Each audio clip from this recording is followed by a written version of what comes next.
I have carried the following blurb around since I came across it in a set of published lectures by the British playwright David Hare about 8 years ago, and I'm glad I finally have an opportunity to deploy it today. David Hare wrote, "Anyone who has had the luck to hear Robert Hughes talking about Goya or Steven Pinker discoursing on the Darwinian interpretation of language will notice that in the 15 minutes which is set aside for questions at the end, there's always an unusually high standard of interrogation. It is as if, hey, the better the speaker, the deeper the response. A good lecture raises everybody's game. There is a contract. In return for the audience's presence, the guest is expected to have done a certain amount of work. The effort put into the thinking is, in some wonderfully proportionate transaction of courtesy, rewarded by the concentration with which it is received." Having seen Steven Pinker speak a number of times now, I can attest to the truth of this statement. Steven Pinker is the Johnstone Professor of Psychology at Harvard University and was previously the Peter de Flores Professor in the Department of Brain and Cognitive Sciences at MIT, on whose faculty he served from 1982 to 2003. He's the author of numerous New York Times bestselling books, including The Language Instinct, The Stuff of Thought, The Blank Slate, The Better Angels of Our Nature, The Sense of Style, Enlightenment Now, and most recently, Rationality, What It Is, Why It Seems Scarce, Why It Matters. Beyond his writing for general audiences and his distinguished research in subfields including psycholinguistics, visual cognition, and social relations, Pinker has also been chair of the usage panel for the American Heritage Dictionary and has been named one of Time's 100 most influential people in the world today. Of special relevance to our conference, Pinker has long been an ardent proponent of free expression in higher education. He is a co-founder of the Council on Academic Freedom at Harvard and is a longtime advisor to my former employer, the Foundation for Individual Rights and Expression, or FIRE. It is our great pleasure to welcome, as keynote speaker for our second annual conference, Professor Steven Pinker. Thanks very much, Peter. Thank you. It's always a great pleasure and honor to return to MIT. As Peter mentioned, I am a cognitive scientist, so I study human rationality. And rationality presents us with a puzzle.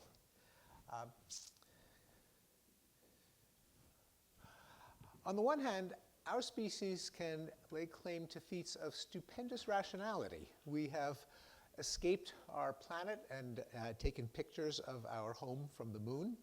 We have plumbed the mysteries of the origin of the universe, of the nature of life, of the nature of mind and brain. We've pushed back at the horsemen of the apocalypse, decimating the death toll from scourges that commiserated humanity for millennia, including war, famine, extreme poverty, and child mortality. At the same time, a majority of Americans between the ages of 18 and 24 think that astrology is very, or sort of, scientific. Large proportions believe in conspiracy theories, such as that the COVID-19 vaccine consists of microchips that Bill Gates is trying to implant in us to surveil us 24/7. Many people fall for fake news. I'll have to update this example, but from a few months ago, Joe Biden calls Trump supporters dregs of society. Or Yoko Ono, I had an affair with Hillary Clinton in the 1970s. And many people believe in various forms of paranormal woo-woo, such as possession by the devil, extrasensory perception, ghosts and spirits, and spiritual energy in mountains, trees, and crystals. So a pointed question is, if people can be rational, why does humanity seem to be losing its mind? That is a question I took up in my book, Rationality. Now, there is a standard answer to this question from my own field of cognitive science and the neighboring field of behavioral economics, which is rationality itself may be defined by normative models, that is, benchmarks of how we ought to reason, such as logic, probability, Bayesian reasoning, correlation, and causation. And in my book, Rationality, I have a chapter on the 7 major normative models of rationality that I think every educated person should master. I don't think you should call yourself an educated person unless you know what Bayes' rule is. But psychologists and behavioral economists have shown that humans don't naturally reason with these normative models, but fall back on heuristics, biases, rules of thumb, primitive intuitions, resulting in widespread fallacies. The solution, therefore, is greater promotion of numeracy and scientific literacy, a conclusion that certainly is congenial to me as a professor, educator, and writer of popular books. And captured in the following Onion headline from a couple of years ago, CDC announces plan to send every US household pamphlet on probabilistic thinking. But, so the question is, can human irrationality really be explained by biases and fallacies, and can we cure it by promoting logic, numeracy, and scientific literacy? I would love to believe that the answer to this question is yes. Unfortunately, the answer to this question is no. I have grudgingly come to realize. Let me give you a couple of examples. So we'll start with logic. The question is this syllogism valid, which is to say, does the conclusion follow necessarily from the premises? If college admissions are fair, then affirmative action laws are no longer necessary. College admissions are not fair, therefore affirmative action laws are necessary.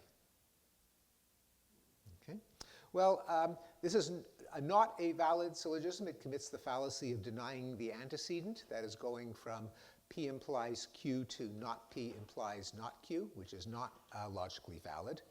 In surveys, a majority of liberals commit the fallacy and a majority of conservatives do not.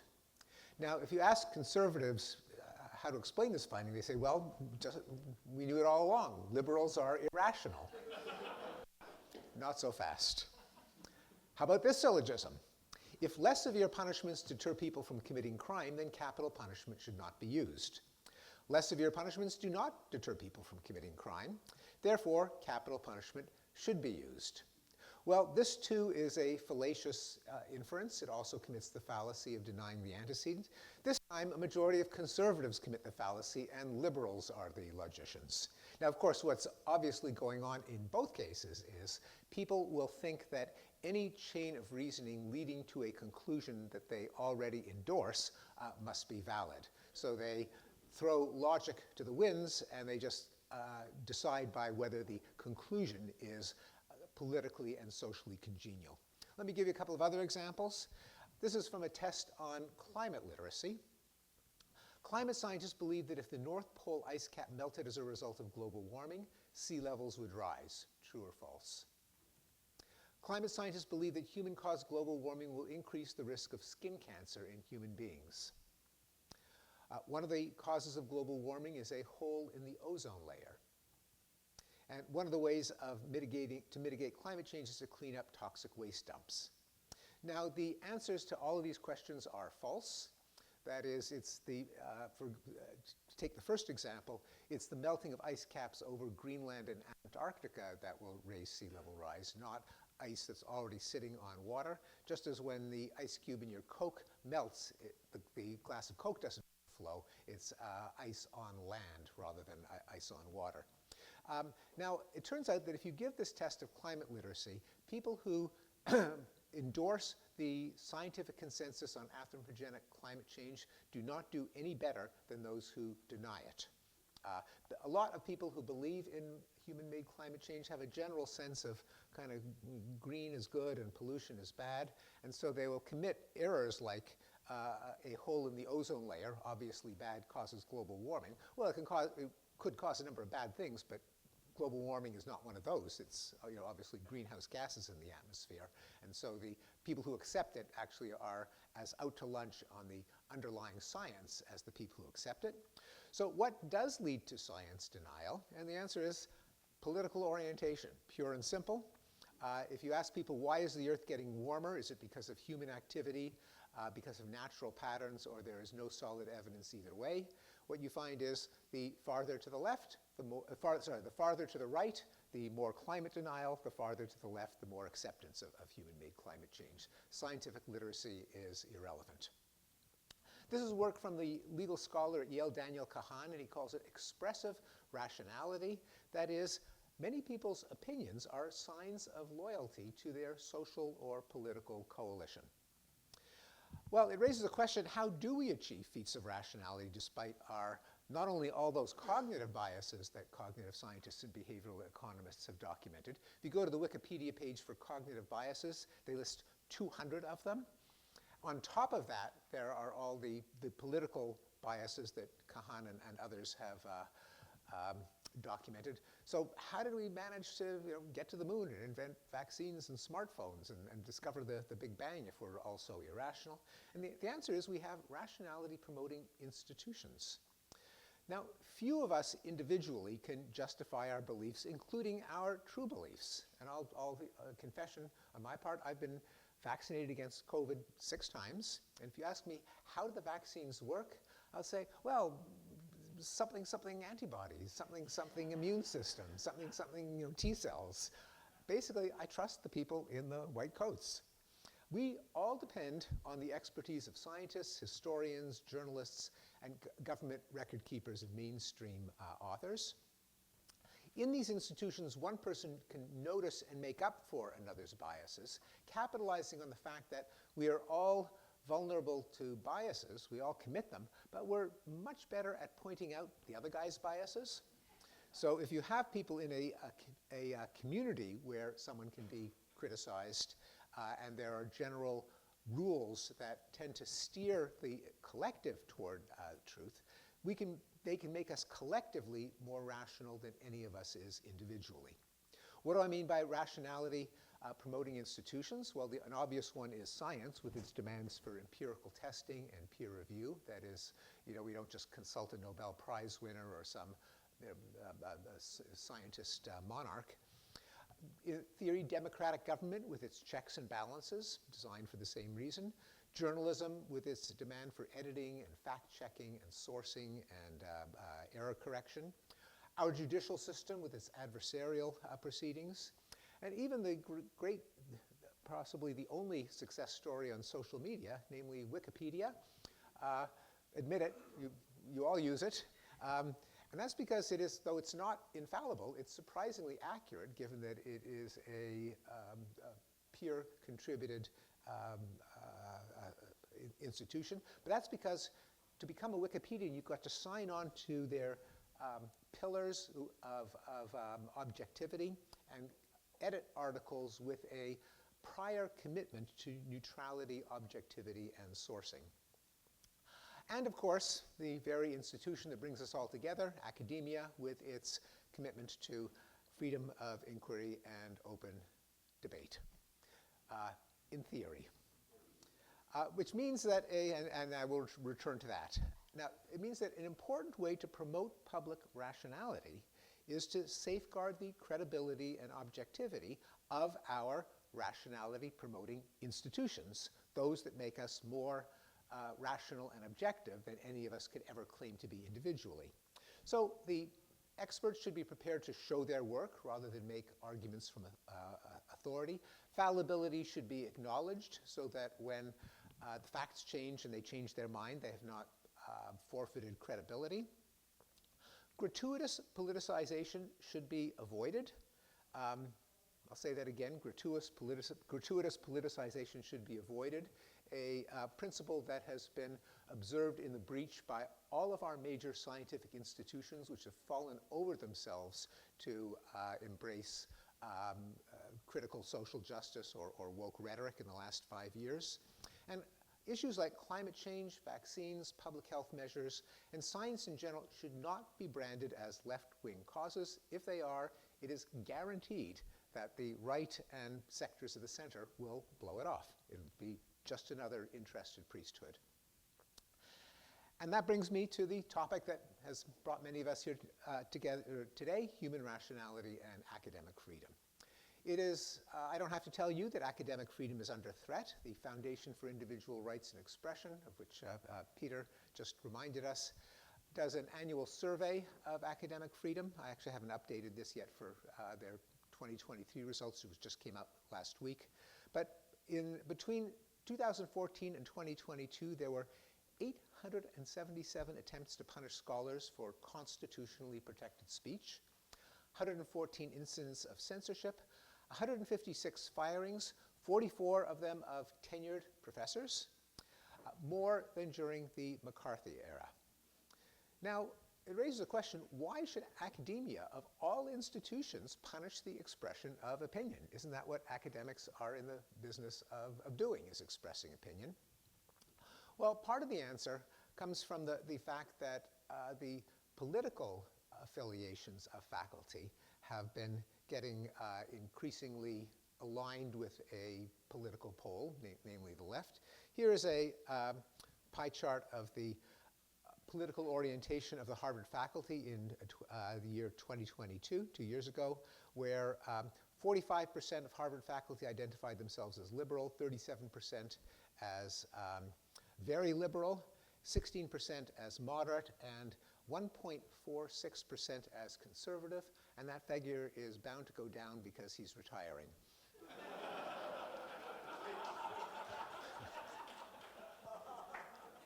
So, why should we care? I mean, this is a rhetorical question because obvious why this group should care, but why should people in general care about academic freedom? It isn't just to stanch the bleeding of confidence in universities, though I think that is a severe problem. In the United States, there is sinking trust in all institutions, but academia has sunk the fastest.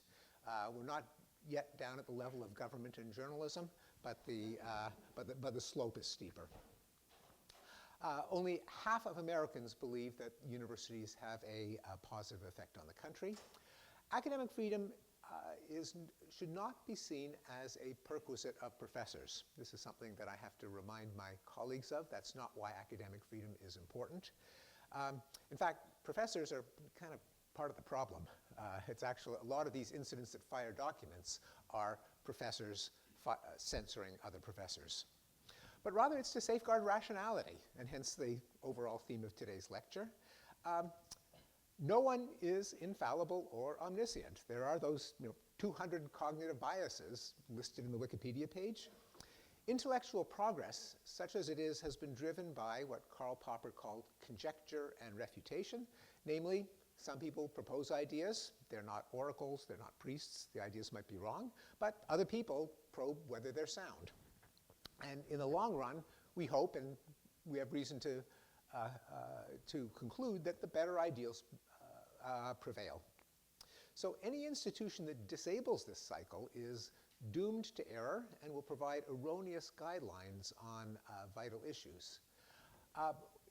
Worse, even when the academic consensus is correct, which it almost certainly is in the case of anthropogenic climate change, people will say, well, who cares about the consensus? Why should we trust it if it's just enforced on pain of censorship, expulsion, cancellation, firing? Even when there is good reason for the consensus, people no longer have a reason to believe it. Why should I trust the consensus if it comes from a clique that allows no dissent? So for a number of these reasons, and this should be familiar to a number of you, I co-founded the Council on Academic Freedom at Harvard, a faculty-led organization devoted to upholding the ideals of free inquiry, intellectual diversity, and civil discourse. And I have learned that Professor Alex Byrne here at MIT has co-founded well, I think they're divided on whether it's the Council on Academic Freedom at MIT or the MIT Council on Academic Freedom. But anyway, you guys are going to have one too. And again, the need for an institution like that is not to protect the privileges of professors, but I think of it as one small part in the effort to promote rationality. Thank you.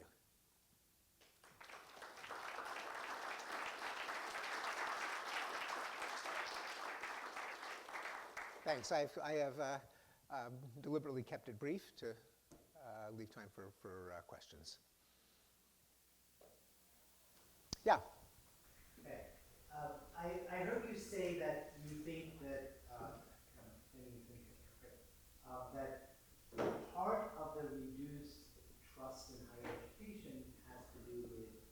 with the politicization and some of the issues that you're bringing up regarding academic freedom. I would like to believe that. In some sense, I'd like to believe that that's easy, but I wonder how much evidence there is for what evidence there is for that, and do we believe, why do we believe that that's the main, or is that the main driver? So, it seems to me there are other possible. Oh, there are. Even worse potential causes. there are. So, the basis for saying that is that the polls on trust in academia and other institutions conducted by Gallup do a little bit of drilling down on what's the reason. And you're absolutely right, this is not the only reason. Sky-high tuitions are a big reason, and student debt, but it is one of the reasons, according to the respondents. But yeah, absolutely, it is not the only reason. Yeah.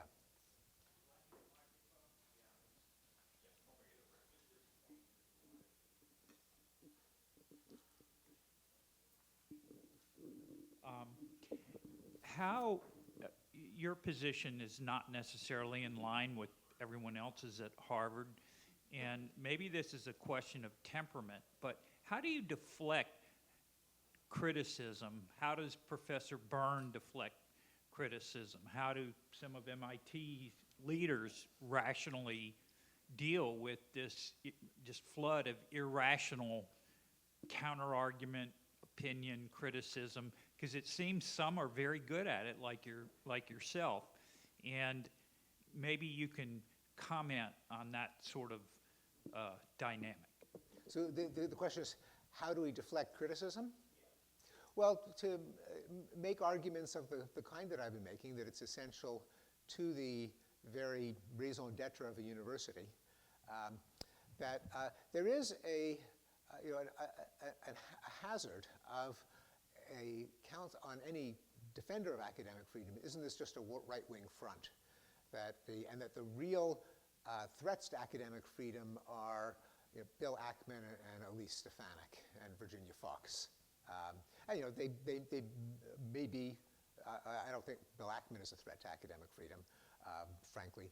It is true that a majority of threats, according to FIRE, to academic freedom from outside the university come from the political right. A majority of the threats within the university come from the political left. When I was at MIT, I remember Chuck Vest, the president at the time, saying to me, every week I get some enraged alumni demanding that I fire Noam Chomsky.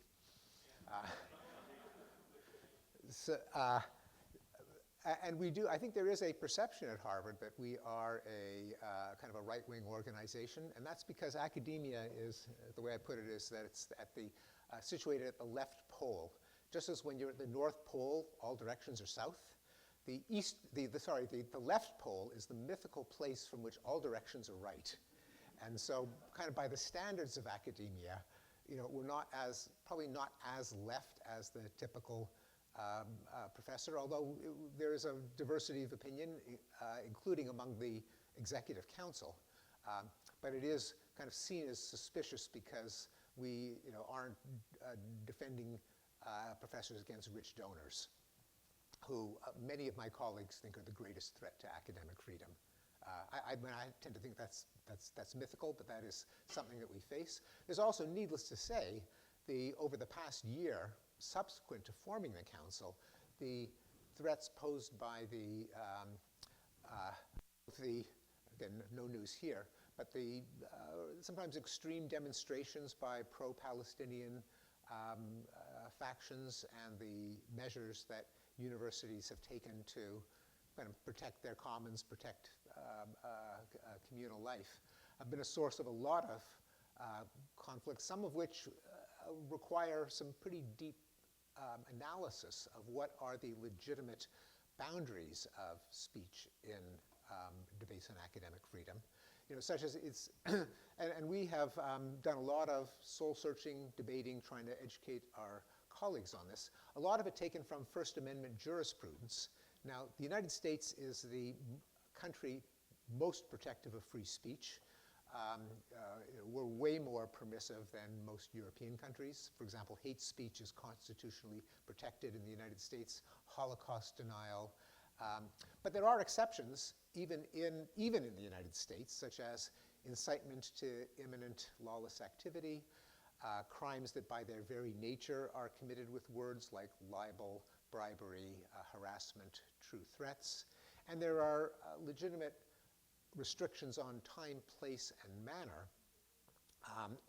They themselves, and in fact, Jeff Flyer, who's here, he and I wrote an op-ed for the Boston Globe saying that the Harvard administration was justified in dismantling the encampments that took over the Commons last spring on grounds of already recognized by First Amendment jurisprudence that legitimate restrictions on time, place, and manner may be imposed.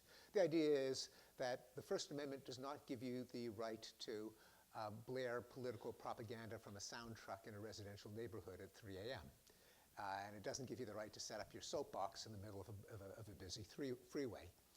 On the other hand, time, place, and manner restrictions can also be abused. If a government says, okay, you can have your demonstration at 3 a.m. on one of the Boston Harbor Islands, and so we're allowing you to express your opinion, that would be, I think, a legitimate infringement on free speech. And again, we appealed to, fortunately, we didn't have to invent this ourselves, that again, First Amendment jurisprudence says that there's a three-part test to legitimate time, place, and manner restrictions. There has to be a legitimate institutional purpose. It can't just be arbitrary. And things like, a classroom can't be invaded by students chanting slogans on bullhorns because we're in the business of teaching physics, and that means we can't teach physics. For example, it's a legitimate institutional purpose to say, no, you can't invade classrooms. Or you can't brand the university with your political cause because there are people, other students who disagree with you, and they have as much right to the commons as you do, so you can't run the Palestinian flag up the Harvard flagpole because that's not Harvard's position, and it makes it look as if it is, and it's legitimate for Harvard to resist that kind of branding or takeover. So there has to be a legitimate institutional purpose for a defensible time, place, and manner restriction. There has to be, it has to be content neutral. That is, it can't be imposed for some political messages rather than others. And there have to be alternative channels of expression. That is, the protesters have to have some other means of getting their message across for it, at least to pass First Amendment muster. Now, another complication is, two other complications are that private universities like MIT and Harvard are not technically bound by the First Amendment, although Harvard has, I'm not sure about MIT, but Harvard actually has committed itself to using First Amendment principles as a kind of default, so it's actually there. Plus, universities, since they do have a mission of education and research, they may impose additional restrictions that are necessary to carry out that mission. So these are some of the principles that we try to apply, not always easily, because there are always going to be edge cases, and Jeff and I are dealing with one right now. I think we would agree that the university has every right to prevent students from hanging a pro-Palestinian banner in Widener Library, because Widener Library doesn't belong to them. On the other hand, what if they all agree to show up at the same time with a slogan on the back of their laptops? That's a recent case at Harvard. There, it's harder to say that that's a legitimate thing that should be shut down. I'm sure Harvey Silverglade, are you here? Might have an opinion on that. Oh, there you are. But anyway, that would be a case actually currently under debate, whereas the principles of time, place, and manner and legitimate exceptions are ones that we try to stick to. Our colleague Cass Sunstein has a book that just came out a couple of weeks ago, highly recommended. Yeah, I've very highly recommended it. It's a short volume, and I read it on the plane on the way over. It's short, Campus Free Speech, a pocket guide, and it works through these cases and tries to rationally adjudicate them. I'm going to bring it to Harvey, then over to Michael, and then I'm going to work it back over here. Okay.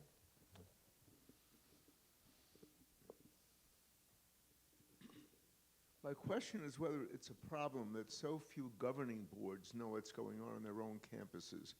Unless the news is big enough to make the front page of the New York Times and the Wall Street Journal, they have no idea what's going on. Is that a problem, and if so, how can it be solved? Yeah, no, I think it is a problem, and I have no idea how it can be solved. But just because it's, I think, for example, I don't know what the governing laws are for MIT, but I think Harvard's corporation is actually set forth in an act of the state legislature, so we'd have to, go to Beacon Hill to change it. But there is university governments. Again, I'm not an expert on nonprofit governance, but it strikes me as pretty weird that the people who have the ultimate say would at least prima facie be clueless as to how a university should be run. It's like people from big law, from big finance, from corporations. I mean, I can see they having an interest in the governance of the university, but for the majority of the board to be people with no particular familiarity, expertise, thought given to how a university ought to function. Now again, I think I differ from some of my colleagues, and I don't think professors should run the university. I think it's a built-in conflict of interest. So I have no problem with outsiders being trustees or board members or corporation members to prevent the fox from guarding the hen house. But it does seem strange that they should be so detached from the world of higher education, with I think the result that and also, it's kind of a thankless task. What's in it for them other than a prestigious thing to brag about? So their commitment would seem to be questionable. I think with the result that a small number of activist members probably have outsized influence. This is, again, something that Sally and other insiders would know much more than I do, but I suspect, for example, at Harvard, that there's a huge influence by Penny Pritzker, the primary corporation member. Senior fellow, that's the word I was looking for. And probably the two former college presidents, Shirley Tillman and Biddy Martin. So I suspect that triumvirate, since they care the most, and there's a lot of expertise there, but if in effect it's 3 people, forget the 75 of the 7. I mean, in Harvard's case, it's I think it's 14. Anyway, it doesn't strike me. If you were to design governance of a university from scratch, I doubt you'd end up with what we have at Harvard, just as an example. I do think it's a problem.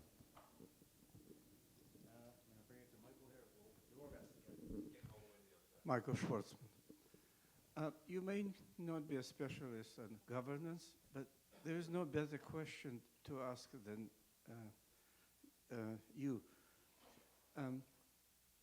Give us a short summary of your views on the roots of political views. Now, the street level is that we're all deplorable or greedy. Well, assuming that the majority here is conservatives. The other side is stupid and irrational. Everyone thinks that, yes. Right. So both sides. That is, unacceptable. Do you have a view on what are the root causes of our views? Yeah. In some sense, we can't help it. Right. And So- it's almost as ingrained as the color of my eyes or my weight.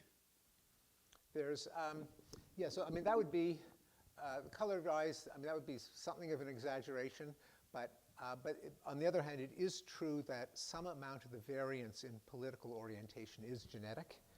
I think Gilbert and Sullivan had a line, every baby is born a little liberal or a little conservative.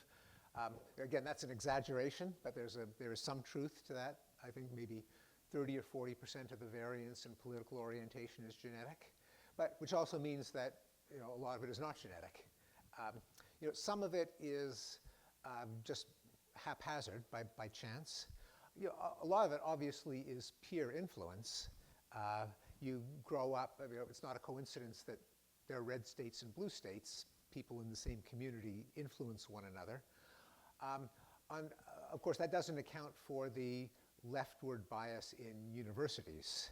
Now, there has to be probably a combination of selection, who becomes a professor, and how you get indoctrinated or bullied once you become a professor. So I think there's some of each.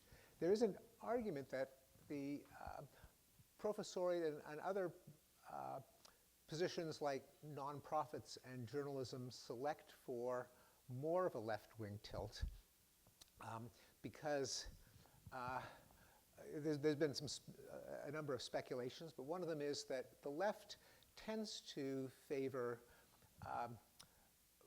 verbally articulated top-down policies generally imposed by government as a solution to social problems.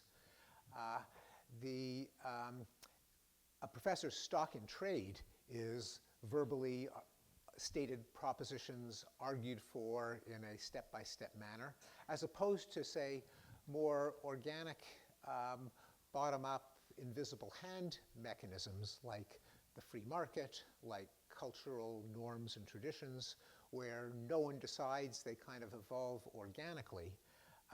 And that at least is more congenial to at least classical conservatism. I mean, in the United States now, conservatism recently has taken a very strange turn with authoritarian populism and Donald Trump, but at least the classic idea that markets and social and cultural norms are a little more right, verbally articulated policies are more left. Well, you can't enforce norms by an argument. People do what they do.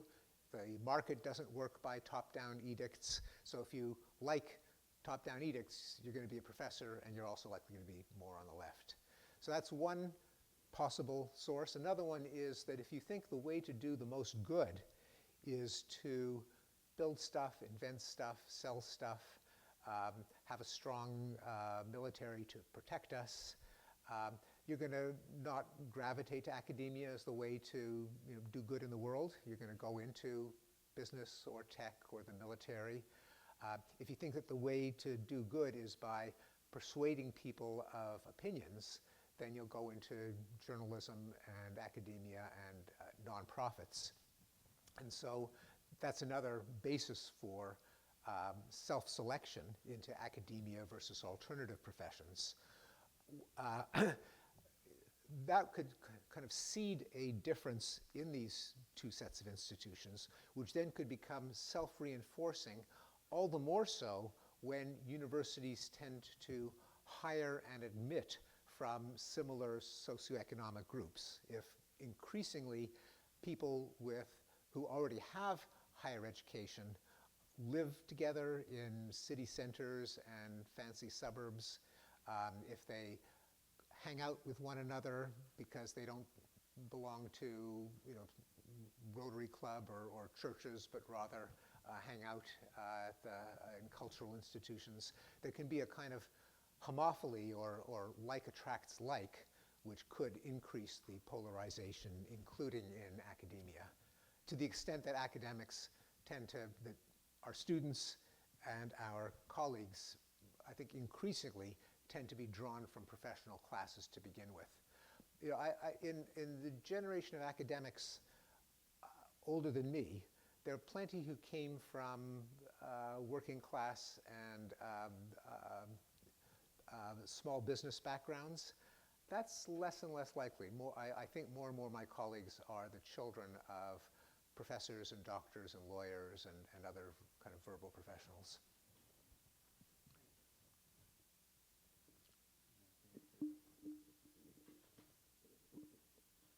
Yeah, wonderful talk, Steve. Leaving the progressive, conservative chasms for a little bit, earlier you had peer review as promoting rationality, and in principle that's true, but of course it can also, and there's many documented examples where peer review has promoted groupthink to the detriment of scientific or medical progress, not only to get grants or to get into the right journals or to get published at all, but of course also in academic hirings or promotions or tenure decisions. So there is in non-politicized fields of science, I detect historically and even today quite a bit of implicit groupthink that is reinforced by peer review. Would you like to comment on that and give Sally all these great recommendations about how to also have opinions that are out there but that may promote a field, whether they're right or just by getting more creative thoughts going? How do we deal with that in academia? No, absolutely. No, and we know from research, peer-reviewed research, that the peer review system has many built-in biases, such as you switch around the papers from higher prestige institutions get better reviews, and papers that are congenial to the views of the reviewer, better reviews, and that is all true. So it's probably, so I think there are two answers. One is that it's flawed but better than no peer review, probably. The other is that I think we ought to be creative at looking at means of quality control other than the peer review system, which is probably became entrenched. A historian of the University of Science knows the answer, but my sense is only in the 50s did that become just the kind of gold standard for respectable journals. But there could be, and there are examples, and more scientists are posting things on preprint servers, and a lot of the peer review comes from the fact that you're kind of out there and anyone can attack you and they can post comments, and maybe we need kind of an upvoting and downvoting system like Reddit. Maybe that would be more effective. I don't know, but I do think that there is a tendency in academia to, ironically enough, to be extraordinarily conservative in the small c sense, just do things because that's the way we've always done it, and it does deserve a look at to alternatives. But some means where you can't just publish, well, maybe you should be able to publish anything you want, but there could be other filtering mechanisms that make the higher quality contributions rise to the top. Yeah. Thank you. Yeah, so at the beginning of your talk, you said that you were convinced that sort of teaching logic and rationality was not a good way to reduce bias. At least certainly not enough. And yeah, so I guess, and then I mean, you cited then like the fact that left-wing and right-wing people show similar levels of bias, and people who agree and disagree with scientific facts about climate change show different levels of bias. And I guess I was under the impression, with obviously no facts to cite, that there was fairly good data that like training in formal logic and argumentation actually did a lot to reduce those biases.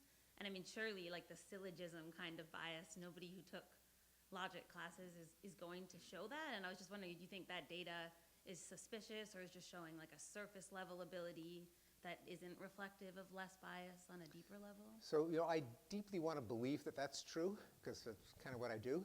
And I think there's some truth to it, but by and large, the majority of curricula in critical thinking, which is the rubric for logical and statistical and empirical thinking, show that there are no effects. That is, they might do okay in the exam, but then they walk out of the exam and they're back to where they were to begin with. They forget everything. Of course, that's also true of university education, a truth that we'd rather not confront. But the crucial things, but that would be too cynical. So what you say has some truth if the curricula have a certain designs. One of them is, as with all curricula, including universities, students have to be actively engaged with the content. They can't just kind of drag a yellow highlighter across a page, but they have to be forced to think about it. They also have to be forced to, or at least strongly encouraged to generalize. The downfall of critical thinking curricula, as with a lot of education, is students remember the example, they don't remember the principle. So if you teach them how to use the principle of least common multiple to arrange soldiers in a parade, and then you ask, well, how should I arrange these crops in my garden? It's like, gee, you didn't teach us about gardens, you taught us about soldiers. It's like, no, it's just a mathematical principle. It doesn't matter whether it's crops or soldiers or anything else. That turns out to be hard for the human mind to do. And so effective curriculum, again, in the case of critical thinking and logic, the challenge is to get people to abstract the principle and know that they can apply it in domains other than the one they were taught. So I'll give you a concrete example in the case of critical thinking. So one of those 200 biases on the Wikipedia page is the sunk cost fallacy. The idea that you shouldn't justify a plan going forward by how much you've already invested in it. So that's why Britain and France shouldn't have gone ahead with a money-losing Concorde based on the rationale they had at the time, well, we've already spent so many billions of dollars on it. It should be, for the number of billions left to spend, will we get a viable product? So people understand that. But then you say, well, when you go into a movie theater and you really don't like the movie you don't like it after the first 10 minutes, do you stay to the end? Where a lot of people, well, I've already been, paid $7 or $15 for the movie ticket, and I've already been here for 7 minutes. Yeah, I guess I'll stay to the end. That's also a sunk cost fallacy, but it's not in dollars and cents, it's in amount of time. That leap, of course, is something that, I think a abstract thinker easily makes. It's not a leap that a typical student easily makes. So that's the challenge. Steve, I know you have other appointments to keep, so I'll let you be the decider on whether you want to take one more. I'll do one more. I'll Okay. keep the Uber waiting. And yeah, I'll bring it over too.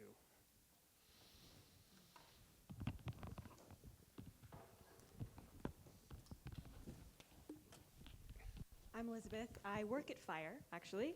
Great. And so thank you so much for being here. So obviously we've spoken a lot about biases today and about how that affects our ability to be rational. Are there ways that each of us can individually promote rationality? I know you spoke a lot today about how institutions promote it, but how can we individually promote rationality in a world where we do all have biases? Yeah, no, that's an excellent question because, and in fact, I do discuss it in my book, Rationality, that among the ways, the institutions are important, but also just kind of social norms in conversation and barroom arguments and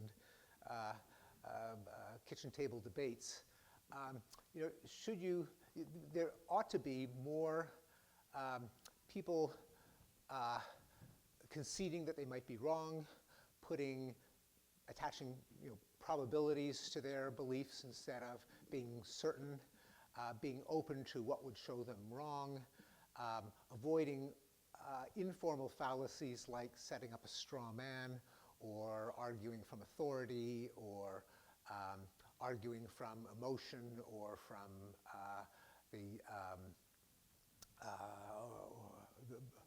attacking the source. Now, it's hard, of course, to legislate social norms, but there is a group called the Rationality community that tries to do that among themselves and to just sort of spread those norms as just sort of common sense in the same way that there are a lot of social circles where it would be kind of mortifying to, say, justify something by the horoscope. That would just be, actually there are other social circles where that would be fine, but in many that would be considered like really dumb. So similarly, arguing by anecdote, arguing from authority, setting up a straw man should also be sort of seen as, felt as dumb, but not easy to implement. I know I Thanks very speak much. for all of us when I thank Professor Pinker so much for his time this afternoon and for a wonderful address.